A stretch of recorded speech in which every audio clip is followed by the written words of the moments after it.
దేవునికి మహిమ కలుగునుగాక. స్తోత్రం చెప్పుదాం, హల్లెలూయా. మరొకసారి చెప్పుదాం, హల్లెలూయా. మంచిది. ఈ సమయములో పరిశుద్ధ బైబిల్ గ్రంథములో నుండి దేవుని బిడ్డలారా, మనమందరమును కూడా మరి ఈ యొక్క రాత్రి కాలపు వేళ మనమందరమును కూడా మనము ఆరాధన చేస్తున్న ఆ మహాదేవుని యొక్క ఆ పరలోకపు జ్యేష్ఠుడి యొక్క బాధ్యతలను గురించి మనము దేవుని వాక్యములో నుండి కొన్ని వాక్య ఆధారాల ద్వారా, ప్రవక్తలు పలికిన ప్రవచనముల ద్వారా దేవుని గూర్చి మనము నేర్చుకుంటూ ఉన్నాం. దేవుని వాక్యాన్ని మనం చదువుతున్నాం. దేవుని యొక్క ఆ మహావాక్యాన్ని మనమందరం విశ్వసించడానికి దేవుడే మనందరి హృదయాలలో కార్యమును చేస్తూ ఉన్నాడు. ఈ రోజున పరలోక జ్యేష్ఠుని యొక్క బాధ్యతలను గురించి గడిచిన పగటి కాలం మనం కొద్ది నిమిషాలు దేవుని వాక్యాన్ని విన్నాం. ఆయన బాధ్యతలు, పరలోక జ్యేష్ఠుని యొక్క బాధ్యతలు, అందులో మొదటిది దేవుడు, ఆ పరలోక దేవుడు సృష్టికర్తగా లేక సృష్టించిన వానినిగా మనం చూసాం. రెండవ మాటగా ఆయన పోషించే దేవుడు, ఆ పోషించటం కూడా ఆ దేవుడి యొక్క బాధ్యత అని మనం చూసాం. మూడవదిగా దేవుడు మనందరినీ కూడా పరిపాలించుచున్న దేవుడు అని మనం పరిశుద్ధ లేఖనాలలో నుండి మనము చదివాం. ఈరోజు ఈ రాత్రి వేళ నేను మీకు చెప్పదలుచుకున్న మరొక ప్రాముఖ్యమైన మాట ఏంటంటే, దేవుని బాధ్యతలలో, అనేక బాధ్యతలలో ఒక బాధ్యతను గురించి రాత్రి వేళ మనం జ్ఞాపకం చేసుకుందాం, ధ్యానం చేద్దాం. అదేంటంటే, దేవుడు మనల్ని అందరినీ కాపాడుచున్న దేవుడు. స్తోత్రం, హల్లెలూయా. దేవుడు మనలను కాపాడుచున్నాడు. ఈ దేవుడు మనకు ఇచ్చుచున్న ఈ కాపుదల, ఇది దేవుని యొక్క బాధ్యత అని మనం అందరం గుర్తిస్తున్నాం. స్తోత్రం. ఇది దేవుడి బాధ్యత. ఇది పరలోకపు జ్యేష్ఠుడి యొక్క బాధ్యత. ఏంటి దేవుడి బాధ్యత? ఏంటి? తన పిల్లలమైన మనలను కాపాడువాడు. మీరు పరిశుద్ధ లేఖనాలలో దేవుని బిడ్డలారా, మనము ఒకసారి లేఖనాలను ఆశ్రయించుదాం. దేవుడు ఎవరిని కాపాడుతాడు? దేవుడు ఆయన కాపుదల ఏ విధముగా ఉంటుంది అన్న మాటను గూర్చి మనం పరిశుద్ధ లేఖనాలలో చూడండి. 116వ కీర్తన 6వ వచనాన్ని మనము జ్ఞాపకం చేసుకుంటే, దేవుడు ఇక్కడ కాపాడే దేవుడుగా కనబడుతున్నాడు. 116వ కీర్తన 6వ వచనములో చూడండి ఆ మాట. యెహోవా సాధువులను కాపాడువాడు, నేను కృంగి ఉండగా ఆయన నన్ను రక్షించెను. దేవుడు కాపాడే దేవుడు.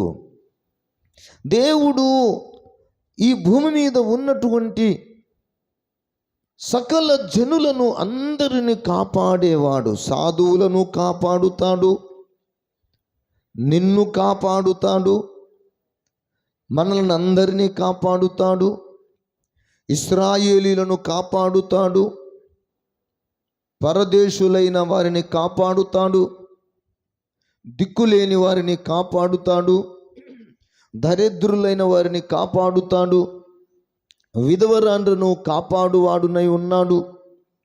ఈ భూమి మీద ఉన్న సకల జనులను ఇదిగో ఆ దేవుడు కాపాడువాడుగా కనబడుతున్నాడు. స్తోత్రం. 121వ కీర్తన 3వ వచనంలో చూస్తే వ్రాయబడిన మాట, నిన్ను కాపాడువాడు అన్న మాట కనబడుతుంది. ఆయన నీ పాదమును తొట్రిల్లనీయడు, నిన్ను కాపాడువాడు కొనుకడు నిదురపోడు. ఆ తర్వాత మాట్లాడుతున్న మాట, ఇశ్రాయేలీలను కాపాడువాడు. స్తోత్రం, హల్లెలూయా. నిన్ను కాపాడుతాడు, ఇశ్రాయేలీలను కాపాడుతాడు, పరదేశులైన వారిని కాపాడుతాడు. 146వ కీర్తన 9వ వచనంలో చెప్పబడిన మాట, ఆయన పరదేశులను కాపాడువాడు, విధవరాండ్రను కాపాడువాడు, దిక్కులేని వారిని కాపాడుతాడు, తండ్రి లేని పిల్లలను కాపాడుతాడు. ఈ భూమి మీద ఉన్న అందరినీ కాపాడుతూ ఉన్న దేవుడు. ఆయన కాపుదలను గూర్చి పరిశుద్ధ లేఖనము మనకు తెలియచేస్తున్నటువంటి మాట 91వ కీర్తనలో మనం చూడగలుగుతాము. నీ ప్రక్కను 1000 మంది పడినను, నీ కుడి ప్రక్కను 10,000 మంది కూలినను, అపాయము నీ యొద్దకును రాదు. స్తోత్రం, హల్లెలూయా. నీకు అపాయమేమియును రాదు, ఏ తెగులు నీ గుడారమును సమీపించదు. నీ మార్గములన్నిటిలో నిన్ను కాపాడుటకు. దేవుని బాధ్యత ఏంటంటే తన దూతలకు ఆజ్ఞాపించి నిన్ను కాపాడటమే దేవుని బాధ్యత. పరలోక దేవుడు, ఈ పరలోకమందు ఆసీనుడై ఉన్నటువంటి, సమీపింపరాని తేజస్సులో ఉన్నటువంటి ఆ దేవుని, ఆ తండ్రి అయిన దేవుని కుమారుడనబడిన జ్యేష్ఠుడైన ఈ భూలోకపు నజరేయుడైన యేసుక్రీస్తు యొక్క బాధ్యతలు ఏమిటంటే మనలను కాపాడే దేవుడు. స్తోత్రం, హల్లెలూయా. ఎందుకు ఆయన మనలను కాపాడవలసి వచ్చింది? ఏమండి, ఆయన మనలను ఎందుకు ఇంతగా బాధ్యత తీసుకుంటున్నాడు? ఎందుకు మనమంటే ఆయనకింత జాలి? ఎందుకు మనమంటే అంత ప్రేమ? ఎందుకు మనమంటే అంత మమకారము? ఎందుకు? దేవుని బిడ్డలారా, గడిచిన ఉదయకాలం చెప్పాను, లోకములో ఉన్న జీవరాశులన్నిటికంటే మనము శ్రేష్ఠులము. స్తోత్రం, హల్లెలూయా. జీవరాశులన్నిటికంటే మనము శ్రేష్ఠులం. ఆకాశ పక్షుల కంటే మనము శ్రేష్ఠులం. అడవి జంతువుల కంటే మనము శ్రేష్ఠులం. సముద్ర జలచరముల కంటే మనము శ్రేష్ఠులం. భూమి మీద ఆయా ఫలములనిచ్చే వృక్ష జాతి చెట్లకన్నింటికంటే మనము శ్రేష్ఠులం. కారణం ఏమిటంటే ఆయన మనలను పుట్టించాను, ఆయనే మనలను పోషిస్తున్న దేవుడు. అందుకే ఆయనే మనలను కాపాడవలసిన బాధ్యత కూడా మన దేవుడు మనందరి ఎడల, దేవుని బిడ్డలారా, జాగ్రత్త తీసుకొనుచున్నాడు. మనలను ముట్టితే ఆ మహాదేవుని కనుగుడ్డు ముట్టినట్లే అని చెప్పేశాడు. ఎందుకయ్యా ఇంతగా ఎందుకు మన ఎడల బాధ్యత కలిగి ఉన్నాడంటే ఆ దేవుని తత్వమే అలాంటిది. స్తోత్రం. దేవుని తత్వమును గూర్చి, ఆ పరలోకపు దేవుని యొక్క, ఆ పరలోకపు జ్యేష్ఠ కుమారుడి యొక్క ఆ గొప్ప లక్షణాలను మనం జ్ఞాపకం చేసుకోవడానికి ఇదిగో మీరు ఒక్కసారి దయచేసి పరిశుద్ధ లేఖనాలలో మనం చూడగలిగితే ఎందుకు దేవుడు మనల్ని కాపాడుతున్నాడంటే దేవుని స్వభావములోని గుణ లక్షణాలను మనం జ్ఞాపకం చేసుకోవాల్సి వస్తుంది. మనం ఆరాధన చేసే దేవుడు ప్రేమ కలిగిన వాడు గనుక మనలను కాపాడుతున్నాడు. స్తోత్రం, హల్లెలూయా. 1 యోహాను పత్రిక 4వ అధ్యాయము 8వ వచనాన్ని మనము జ్ఞాపకం చేసుకుంటే అందులో వ్రాయబడిన మాట, దేవుడు ప్రేమాస్వరూపి, ప్రేమ లేనివాడు దేవునిని ఎరుగడు, మనము ఆయన ద్వారా ప్రేమించున్నట్లు జీవించున్నట్లు దేవుడు అద్వితీయ కుమారుణ్ణి, హల్లెలూయా, చూసారా, దేవుడు ప్రేమ స్వరూపి అయి ఉన్నాడు గనుక, ఆ దేవుడు మనల్ని ప్రేమిస్తున్నాడు గనుక మనం ఎవరము నశింపక నిత్య జీవమును పొందినట్టు దేవుడే తన ప్రియ కుమారుణ్ణి ఇదిగో ఈ భూలోకములో జన్మించడానికి ఆ తండ్రి అయిన దేవుడు తన కుమారుణ్ణి లోకానికి పంపాడు గనుక మనందరి ఎడల ఆయన గొప్ప ప్రణాళిక కలిగి ఓ గొప్ప ప్రేమను వ్యక్తపరుస్తూ ఉన్నాడు. స్తోత్ర. ఆయన తన ప్రేమను మనందరి ఎడల వెల్లడిపరచుచున్నాడు. హల్లెలూయా. మనము కాపాడబడుతున్నామంటే కారణం ఏంటంట? దేవుని ప్రేమ వెల్లడిపరచబడుతున్నది. ఎందుకు దేవుడు మనల్ని కాపాడుతున్నాడు అంటే, దేవుడు ఎందుకు మనల్ని కాపాడుతున్నాడంటే బైబిల్ చెప్తుంది, మనము బలహీనులము గనుక. ఏమై ఉన్నామంట? దేవుడు మన ఎడల కాపుదల ఎందుకు ఇస్తున్నాడంటే, దేవుడు మనల్ని ఎందుకు కాపాడుతున్నాడంటే, మనము బలహీనులమని దేవుడు ఎరిగినవాడు గనుక మనలను కాపాడుతున్నాడు. రోమాపత్రికలు అంటాడు, ఎట్లనగా మనం ఇంకను బలహీనులమునై ఉండగా, ఎట్లనగా మనమందరమును పాపులమునై ఉండగా, ఎట్లనగా మనమందరమును ఆ మహాదేవునిని సమీపించలేనంతటువంటి దూరములో ఉన్నాము గనుక, ఆ మహాదేవునిని, దేవుని బిడ్డలారా, ఆ మహాదేవునిని మనము సమీపించలేకపోతున్నాం. అంత బలహీనులం. ఎందుకంటే ఆ సమీపింపరాని తేజస్సులో ఉన్న ఆ రూపము, ఆ నిత్య జీవము, ఆ యొక్క మహిమ ఇంకను మనము పొందలేదు గనుక, అలాంటి మహిమ మనకు ఇంకా రాలేదు, అలాంటి నిత్య జీవమును మనం ఇంకను పొందలేదు. ఆయన యొక్క సంపూర్ణ యొక్క స్వరూప స్వభావమును మనము ఇంకను పొందలేదు.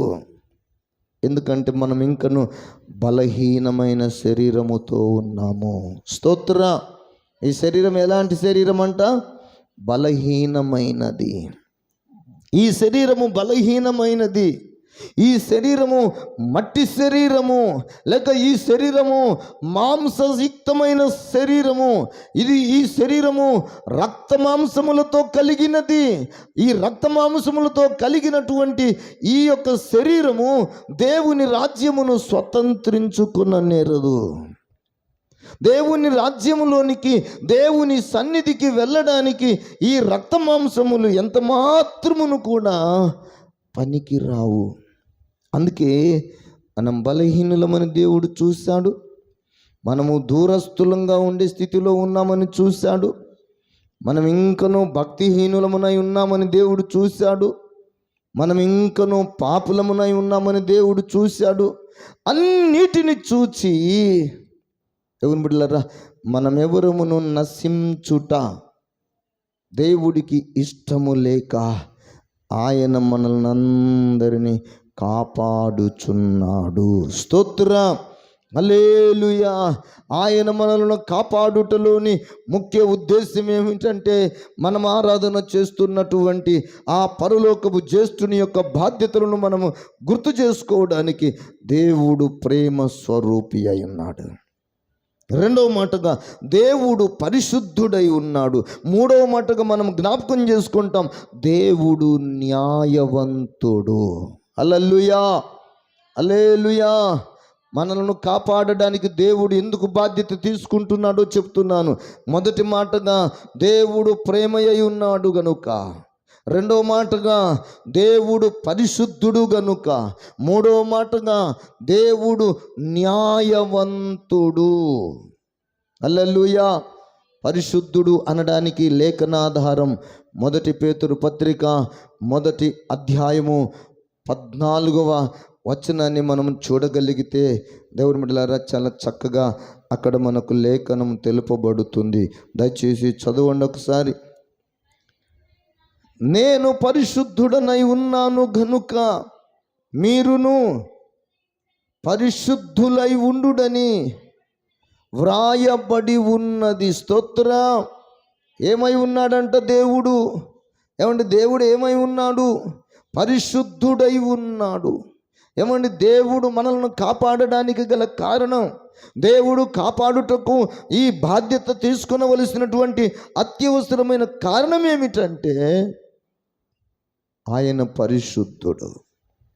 మొదటి మాట, ఆయన ప్రేమ మనలను కాపాడుతుంది.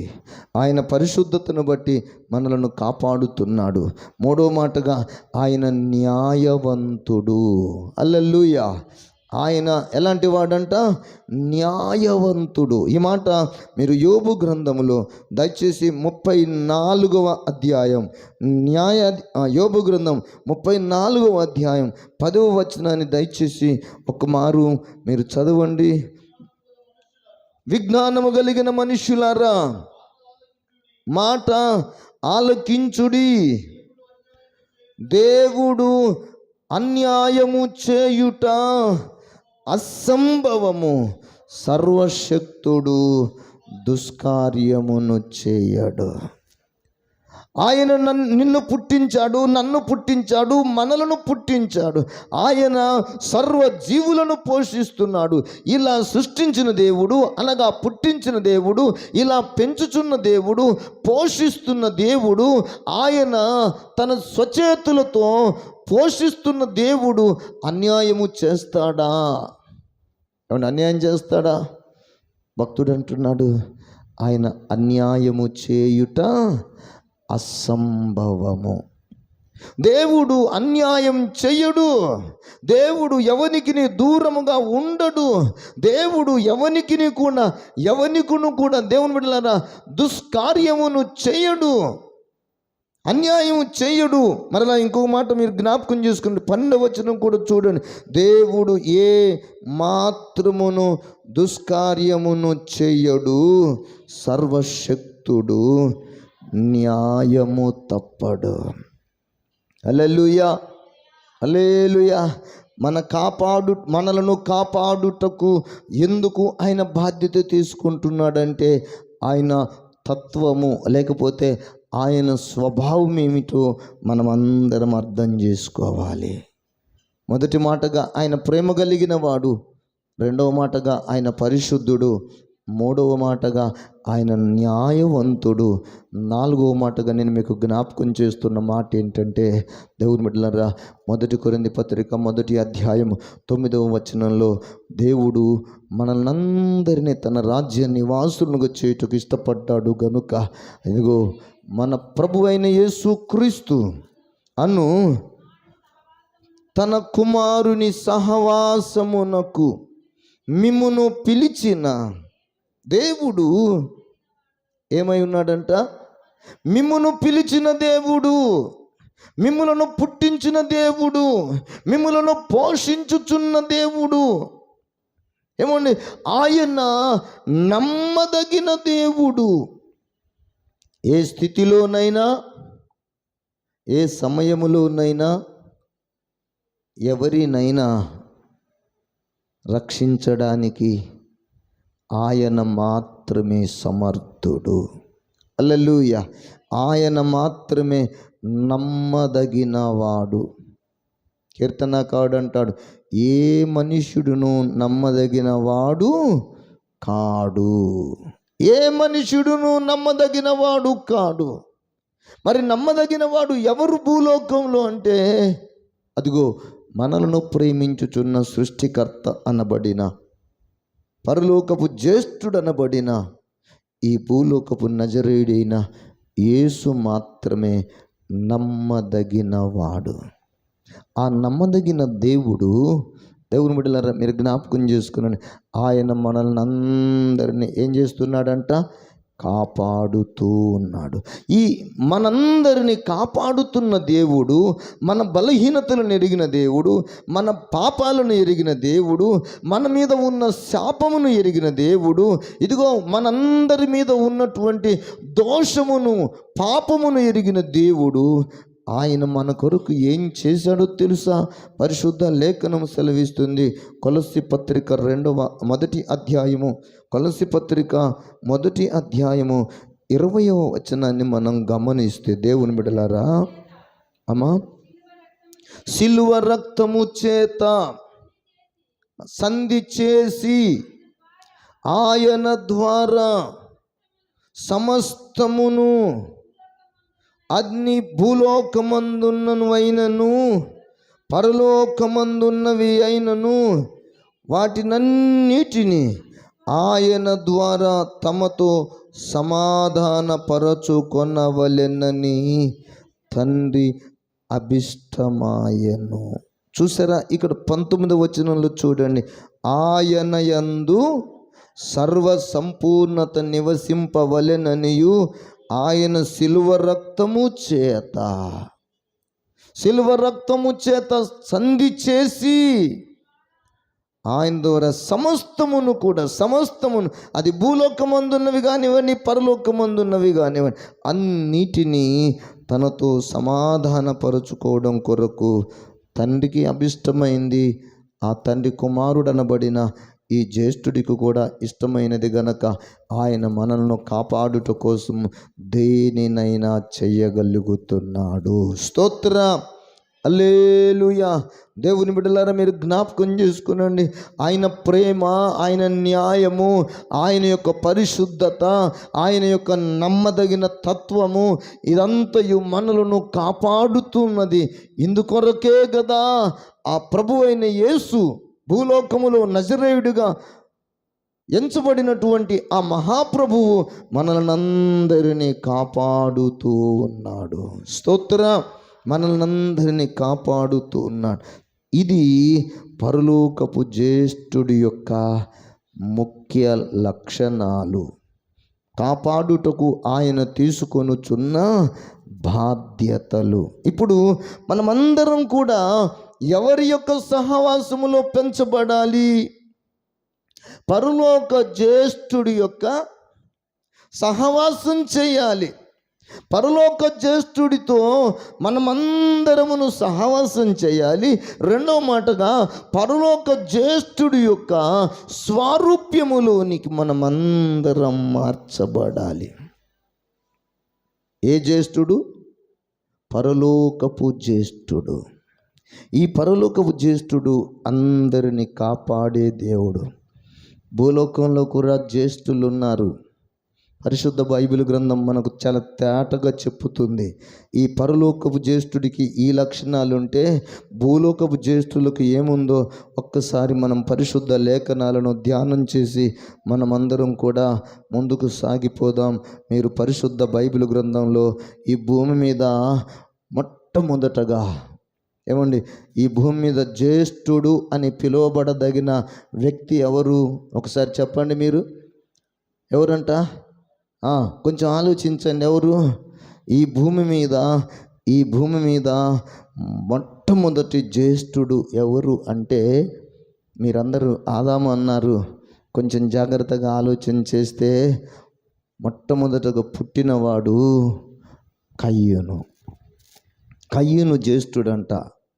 చూడండి ఆ మాట పరిశుద్ధ బైబిల్ గ్రంథములో ఆదికాండం 4వ అధ్యాయములో, దేవుని ఆజ్ఞను అతిక్రమించి వారు తోట నుండి బయటకు వచ్చేసిన తరువాత ఈ ఆదాము అవ్వలు ఆ తోటలోనికి వెళ్ళే పరిస్థితి లేదు. ఆ కారణాన్ని బట్టి వీరు తోట వెలుపల ఉండవలసి వచ్చింది. ఆ తరువాత ఆదాము తన భార్య అయిన హవ్వను కూడినప్పుడు ఆమె గర్భవతి అయి కయ్యూనును కని, యెహోవా దయ వలన నేనొక మనిషిని సంపాదించుకున్నాను అనెను. తరువాత ఆమె అతని తమ్ముడగు హేబేలును కన్నెను.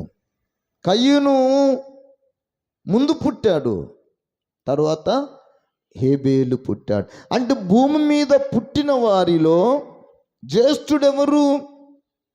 ఏమంటే జ్యేష్ఠుడెవరు? జ్యేష్ఠుడు కయ్యూను. జ్యేష్ఠుడికి ఏముండాలి? బాధ్యతలు ఉన్నాయి. జ్యేష్ఠుడు అంటే అందరికంటే అన్నిటికంటే ముందున్నవాడు అని మనము నేర్చుకున్నాం. ఈ ముందున్నవాడు అన్నిటికంటే బల పరాక్రమము విషయములో అతనిదే బల ఆరంభము గనుక అతడు బలము విషయంలో శ్రేష్ఠుడు. అయితే దేవుని బిడ్డలారా, ఇప్పుడు ఈ కయ్యూనును గూర్చి మనం పరిశుద్ధ బైబిల్ గ్రంథంలో చూస్తే దేవుని వాక్యములో ఈ కయ్యూను తన బాధ్యతలను విస్మరించిన వాడిగా కనబడతాడు. ఈ విషయం మనం ఈ లేఖనాలలో చదివితే తెలుస్తుంది. మీరు ఒక్కసారి చూడండి, ఈ కయ్యూను యొక్క లక్షణాలను గూర్చి మనం పరిశుద్ధ బైబిల్ గ్రంథములో మనం చూడగలుగుతాం. 5వ వచనాన్ని చూడండి. కయ్యూను అతని అర్పణను ఆయన లక్ష్య పెట్టలేదు, కాబట్టి కయ్యూనుకు మికిలి కోపము వచ్చెను. కయ్యూను లక్షణాలు చూడండి, కయ్యూను యొక్క లక్షణాలు చూడండి. కయ్యూనులో ఈ భూలోకపు జ్యేష్ఠుడు అనబడిన కయ్యూనులో ఉన్న లక్షణాలు ఏమిటంటే, ఒకటి కోపము, రెండవది ఆజ్ఞ అతిక్రమము, మూడవది అబద్ధమాడుట, నాలుగవది నరహత్య చేయడం, 5వ విషయం అతని యందు సత్యము లేదు. ఎవరిలో సత్యం లేదు? జ్యేష్ఠుడనబడిన భూలోకపు జ్యేష్ఠుడనబడిన కయ్యూనులో సత్యము లేదు. కయ్యూనులో దేవుని బిడ్డలారా, ఈ కయ్యూనులో క్రమము లేదు. ఆజ్ఞను పాటించుదామన్న క్రమము లేదు. ఇతడు అబద్ధమాడువాడు, ఇతడు నరహత్య చేయువాడు, ఇతడు కోపిష్టివాడుగా మనకు కనబడుతున్నాడు. ఈ పరిస్థితులన్నీ కూడా మీరు జ్ఞాపకం చేసుకునండి. కోపం ఉంది, సత్క్రియ లేదు.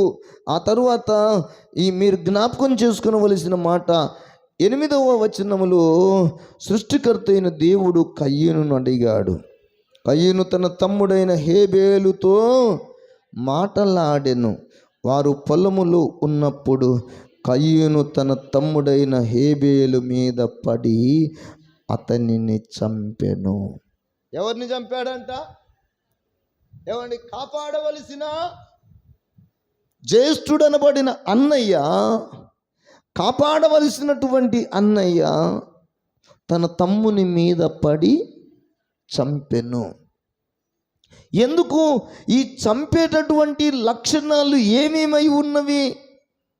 సత్క్రియ లేదు, కోపం ఎక్కువ, అబద్ధమాడే లక్షణము, మరొక మాట నరహత్య, చంపటము, అతని యందు సత్యమును లేదు.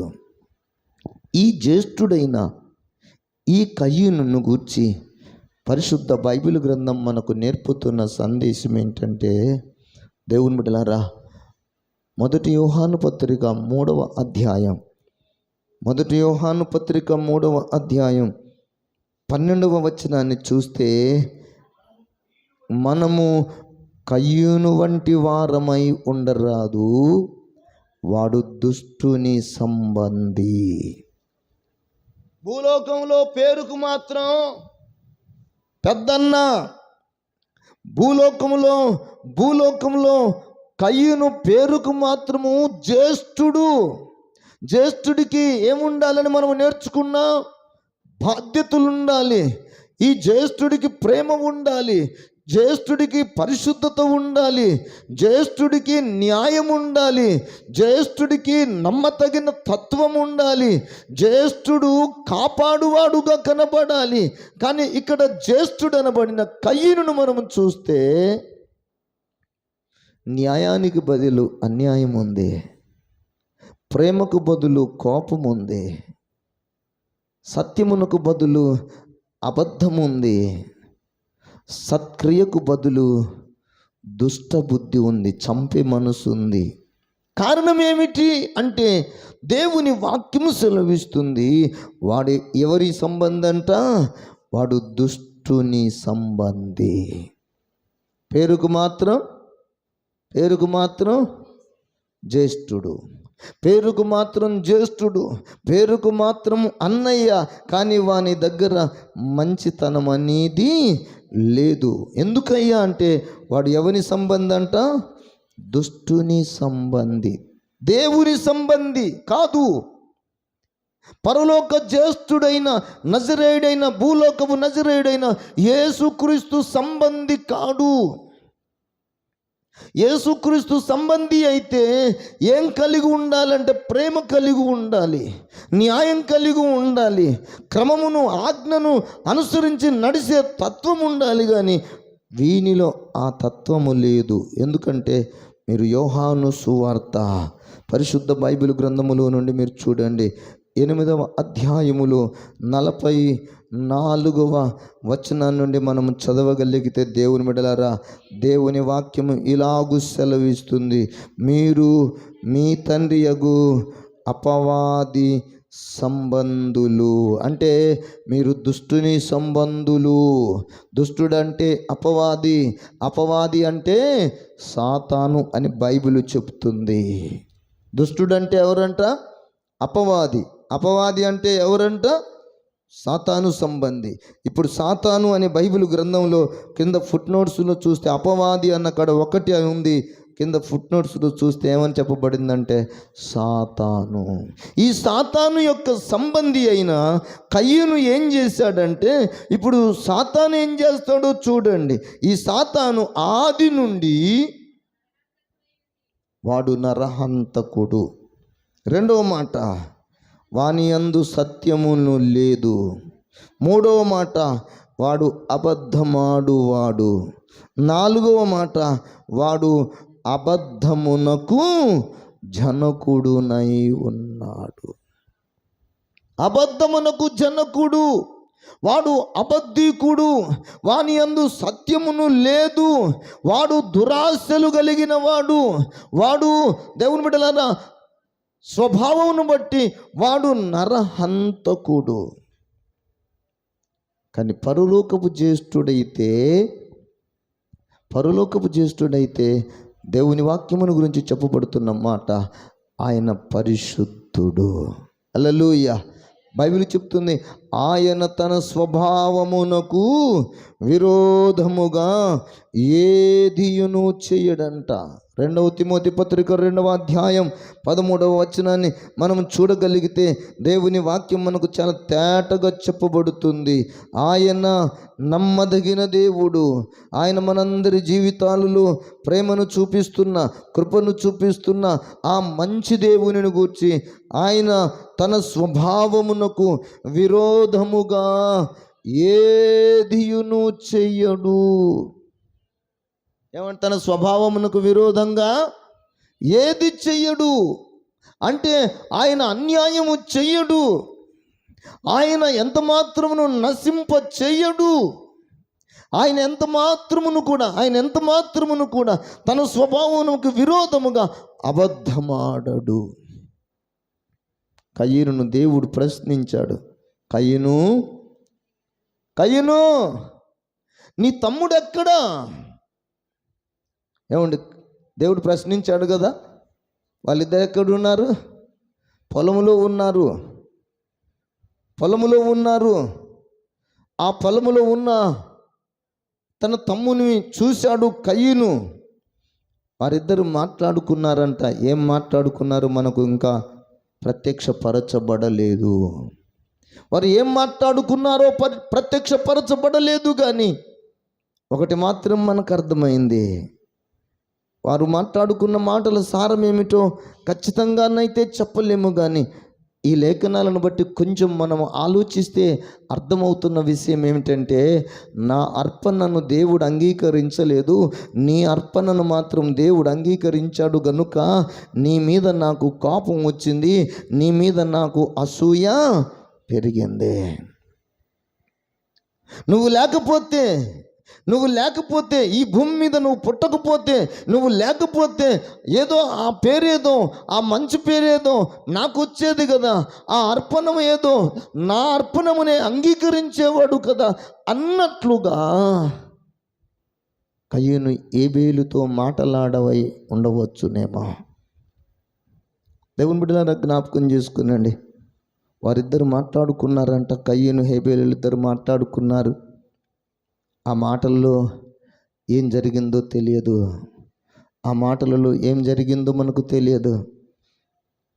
పరిశుద్ధుడు దేవుని యొక్క లేఖనాన్ని బట్టి మనమందరం గ్రహించవలసిన మాట, లోకంలో ఒక సామెత ఉంది, మాటకు మాట తెగులంట, నీటికేమో నాచు తెగులంట.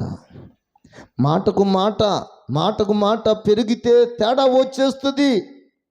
నీటికి నాసు పట్టితే అది చెడిపోతుంది, వరసను కొడుతుంది. దేవుని బిడ్డలారా, దేవుని వాక్యం మనకు నేర్పుతున్నటువంటి సందేశం ఏమిటంటే, కయ్యను హేబేలులు ఇద్దరు మాట్లాడుకున్న తరువాత కయ్యనంట తన తమ్ముడైన హేబేలు మీద పడి అతనిని చంపెను. తర్వాత యెహోవా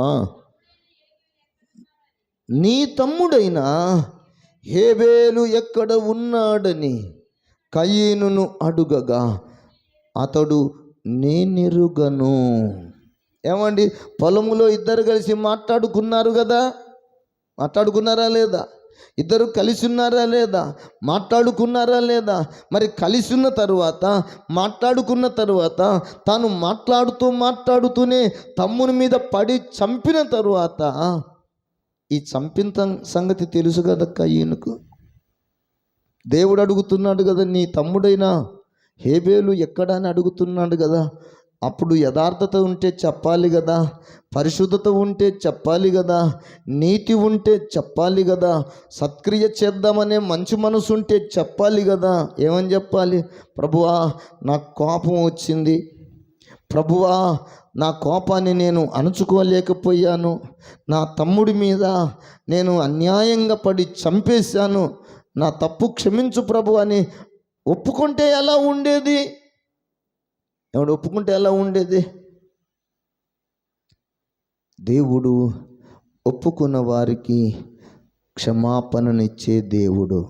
కానీ ఇతడు ఒప్పుకొనక, ఏమండి, చేసిన తప్పిదాన్ని ఒప్పుకోక అతడు పైగా ఏమాడుతున్నాడంటే అబద్ధమాడుతున్నాడు. ఏమంటున్నాడంటే, నేను నా తమ్మునిని నేనెరుగను. కయీనును అడుగగా అతడు నేనెరుగను, నా తమ్ముని నేను ఎరుగను. అప్పుడు దేవుడు ఏమంటున్నాడంటే, నీ తమ్ముని యొక్క రక్తము నేలలో నుండి స్వరముగా నాకు మొరపెట్టుచున్నది. ఇంకొక మాట అందులో చెప్పబడుతున్నటువంటి మాట ఏంటంటే, నేను ఎరుగను అని చెప్పిన మాట అంతటితో ఆగకుండా ఇంకో మాట అంటున్నాడు, నేను నా తమ్మునికి కావలివాడనా. నేను నా తమ్మునికి కావలివాడనా. ఇప్పుడు అన్నయ్య అంటే తమ్మునికి ఏమై ఉండాలి? పరలోకము జ్యేష్ఠుడు, భూలోకములో ఉన్న వారికి, ఇతర దేవదూతలు అనబడిన వారికి అందరికీ కావలిగా వస్తున్నాడు, కావలివాడుగా ఉన్నాడంట, అందరిని కాపాడువాడుగా ఉన్నాడని మనం పరిశుద్ధ లేఖనాలలో చదువుతున్నాం. దేవునికి స్తోత్రం. ఆయనే కాపాడువాడు. ఆ పరలోకపు జ్యేష్ఠుడే అందరి గురించి బాధ్యత తీసుకుంటున్నాడు, ఆయన అందరిని కాపాడుతున్నాడు. కానీ ఇక్కడ కయ్యూను పెద్దవాడే అన్నే కానీ ఏమంటున్నాడు చూసారా? నా తమ్మునికి నేను కావలివాడనా. ఏమంటే, ఇప్పుడు తమ్మునికి నువ్వు కావలివాడవు కాకపోతే నువ్వు జ్యేష్ఠుడవు అనిపించుకోవడానికి నీకు అర్హత ఏముంది? నీవు నీ తమ్మునికి కావలి కాయకపోతే, నీవు కాపాడుకోకపోతే నీకు రెండంతల జ్యేష్ఠత్వపు భాగంతో నీకు ఎలా రెండంతల వాటా వస్తుంది? నీకు ఘనత ఎలా కలుగుతుంది? ఏమండి, నీకు ఘనత రావాలి అంటే జ్యేష్ఠుడిగా నీ బాధ్యతలను నీవు నిర్వర్తించాలి. స్తోత్రం. నువ్వు జ్యేష్ఠుడివిగా నీ బాధ్యతలను నీవు నిర్వర్తిస్తే నీకు ఘనత కలుగుతుంది. దేవుని బిడ్డలారా చూడండి, మిరియాము అక్కగా ఏం చేసిందంటే తన తమ్ముడైన మోషేను కాపాడుకున్నది. స్తోత్ర. ఇక్కడ కయ్యూను తన తమ్ముడైన హేబేలును కాపాడుకోవలసినదే కానీ ఇప్పుడు ఏమంటున్నాడంటే నేను నా తమ్మునికి కావలివాడనా అంటున్నాడు. అందుకే కావలి కాసేవాడు దేవుని సంబంధి, నేను కావలివాడను కాదు, వానికి నాకు సంబంధం లేదు అనుకునేవాడు, రక్త సంబంధీకులతో నాకు సంబంధం లేదు, నా తమ్ముల గురించి నాకు సంబంధం లేదు, నా చెల్లెళ్ళ గురించి నాకు సంబంధం లేదు, నా పాలివారుని గురించి నాకు సంబంధం లేదు అని అనుకునేవాడు వాడు దుష్టుని సంబంధి. పరిశుద్ధ వాక్యం సెలవిస్తున్న మాట ఏంటంటే మనకు భూమి మీద ఆ పరలోకపు దేవుడు బాధ్యతలను నెరవేరుస్తున్నాడు. స్తోత్ర. బాధ్యతలను నేర్పుతున్నాడు. ఈ భూమి మీద నువ్వు పుట్టావు, నీకంటే పెద్దవాళ్ళు ఉన్నారు, చిన్నవాళ్ళు ఉన్నారు, కానీ వాళ్ళను గూర్చిన బాధ్యత దేవుడు నిన్ను లెక్క అడుగుతాడు. హల్లెలూయా. ఏం అడుగుతాడంట? నిన్ను లెక్క అడుగుతాడు. నీ తమ్ముని గురించి నేను లెక్క అడుగుతాడు. నీ తమ్ముడు ఎక్కడా, లేకపోతే నీ అన్న ఎక్కడా, నీ సహోదరుడు ఎక్కడా, నీ సహోదరి ఎక్కడా, నీ కుమార్తె ఎక్కడా? దేవుడు అడగడా? నశించిపోతున్న సొదొమ గొమొర్రా పట్టణములో లోతు దగ్గరకు వచ్చిన దేవుడు లోతును అడిగాడు, నీవును నీకున్న వారందరినీ కూడా ఇదిగో ఈ పట్టణము నుండి వెలుపలకు తీసుకొని రమ్ము అని దేవుని బిడ్డలారా లోతుతో అడిగినప్పుడు ఆ లోతు వెళ్ళి అక్కడ ఉన్న వారికి కాబోయే అల్లుళ్ళకు కూడా ఈ వార్త చెప్పాడు. అయ్యలారా, ఈ సొదొమ గొమొర్రా పట్టణాలను దేవుడు నాశనం చేయబోతున్నాడు, దయచేసి ఇదిగో మీరు ఈ పట్టణమును విడిచిపెట్టి రండి అని చెప్పితే ఆ మాటలు అల్లుళ్ళ దృష్టికి ఎగతాళిగా కనిపించాయంట. 19వ అధ్యాయము ఆదికాండం 14వ వచనం. లోతు బయటకు వెళ్ళి తన కుమార్తెలను పెండాడనై ఉన్న తన అల్లుళ్ళతో మాటలాడి, లెండి, ఈ చోటు విడిచిపెట్టి రండి, యెహోవా ఈ పట్టణమును నాశనము చేయబోచున్నాడని. లోతుకు ఎందుకు ఈ బాధ్యత, ఎందుకు చెప్పాల్సి వచ్చింది? ఎందుకు చెప్పాల్సి వచ్చింది? బైబిల్ చెప్తుంది లోతు అంట నీతిమంతుడైన లోతు అని బైబిల్ చెప్పింది. స్తోత్రం. నీతిమంతుని స్వభావం ఏమిటంటే, నీతిమంతుని బాధ్యత ఏంటంటే ఎవడును నశించిపోవుట నీతిమంతునికి ఇష్టము లేదు. అది దైవిక స్వభావము. స్తోత్రం. అది దైవిక స్వభావం. అందుకే ఈ ప్రశస్తమైన ఈ రాత్రి కాలపు వేళ దేవుని బిడ్డలారా, మనము మందిరములోనికి వచ్చిన మనము మన జీవితాలలో మనమందరం గుర్తు చేసుకొనవలసిన బాధ్యత ఏంటంటే, మనకు దేవుడు పరలోకపు జ్యేష్ఠుని యొక్క బాధ్యతలలో ఒకటేంటంటే తన తమ్ముళ్లకు కావలి కాసే బాధ్యత యేసయ్య తీసుకున్నాడు. స్తోత్ర. పౌలు భక్తుడు కూడా అదే బాధ్యతతో ప్రార్థన చేశాడు. ఆ ప్రార్థన యొక్క సారాన్ని మనమందరం గ్రహించిన తరువాత దయచేసి మనం ప్రార్థనలోనికి వెళదాం. ఆ మాటను మీరు జ్ఞాపకం చేసుకునండి. ఆ మాటను దయచేసి రోమాపత్రిక 9వ అధ్యాయములో ఈ బాధ్యత, పౌలు యొక్క బాధ్యతను గురించి చెప్పబడుతున్న మాట. నాకు బహు దుఃఖమును నా హృదయములో మానని వేదనయు కలవు, క్రీస్తునందు నిజమే చెప్పుచున్నాను, అబద్ధమాడుట లేదు. పరిశుద్ధాత్మయందు నా మనస్సాక్షి నాతో కూడా సాక్ష్యమిచ్చుచున్నది, సాధ్యమైన ఎడల దేహ సంబంధులైన నా సహోదరుల కొరకు నేను క్రీస్తు నుండి వేరై శాపగ్రస్తుడనై ఉండగోరుదును. హల్లెలూయా. ఈ మనసు ఎంత మంచి మనసు చూడండి. నేను దెబ్బలు తిన్నా పర్వాలేదు, కానీ నా దేహ సంబంధులైన నా సహోదరులు, నా దేహ సంబంధులైన నా బెన్యామీను గోత్రికులు, నా అబ్రహాము సంతానికులు, నా లేవి గోత్రికులు, ఇదిగో నా జీవము కలిగిన యెహోవా దేవుని సంతానముగా ఎంచబడిన ఆ 12 గోత్రాల ఇశ్రాయేలీల జనాంగాను ఎంత మాత్రమును నశించిపోవటం నాకు ఇష్టము లేదు. అవసరమైతే వారి కొరకు నేను శాపగ్రస్తుడనైనా పర్వాలేదు, కానీ ఇశ్రాయేలీలు శాపగ్రస్తులు కాకూడదు. స్తోత్రం. నేను నశించదను కానీ నా బంధువులు, నా రక్త సంబంధికులైన ఇశ్రాయేలీలు నశించుట నాకు ఇష్టము లేదు. స్తోత్రం. కయ్యనేమన్నాడు? వాడు ఏమైపోయాడు? నాకెందుకు సంబంధం, నాకు సంబంధం లేదు, వానిని నేను ఎరుగను, వానికి నేను కావలి వాడను కాను అన్నాడు.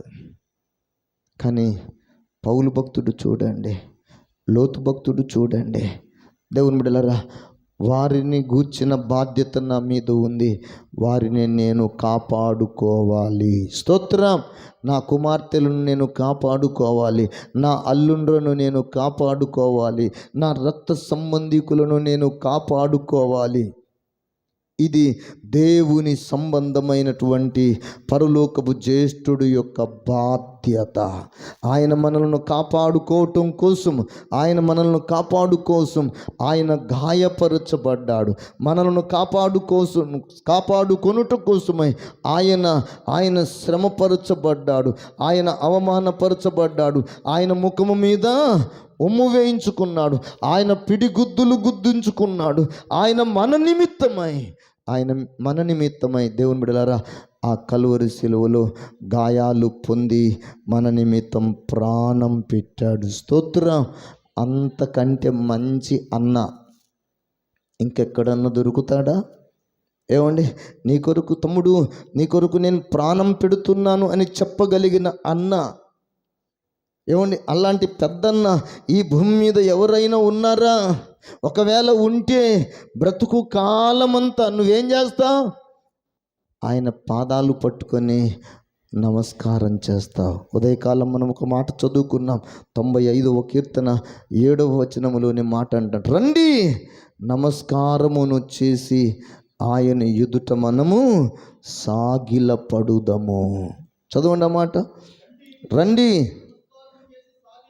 నమస్కారమును చేసి సాగిలపడుదుము, మనలను సృజించిన యెహోవా సన్నిధికి. హల్లెలూయా, హల్లెలూయా. రండి నమస్కారం చేద్దాం. ఆయన సన్నిధిలో మనమందరం మనలను సృజించి, మనలను పోషించి, మన జీవితాలలో దేవుని బిడ్డలారా మనలను మహిమపరచడానికి, మనలను ఉన్నత స్థాయిలో ఉంచడానికి, మన కోసం పంచగాయాలు పొంది, మన కొరకు చనిపోయి, మన కొరకు సమాధి చేయబడి, మన కొరకు తిరిగి లేచిన ఆ మహాదేవునికి మనము మోకరించుదము, సాగిలపడుదము, నమస్కరించుదము. నశించిపోతున్న వారి కొరకు మనము ప్రార్థన చేయుదుము. అట్టి భారము ఆ పరలోక జ్యేష్ఠుడికి ఉన్నటువంటి ఆ బాధ్యతాయుతమైనటువంటి సహవాసము, స్వారూప్యములోనికి మనము మలుచబడుట కొరకై మోకరిల్లుదాం, ప్రభువుకు ప్రార్థన చేద్దాం. దేవుడి మాటలు మన వినికిడిలో స్థిరపరచి దీవించును గాక.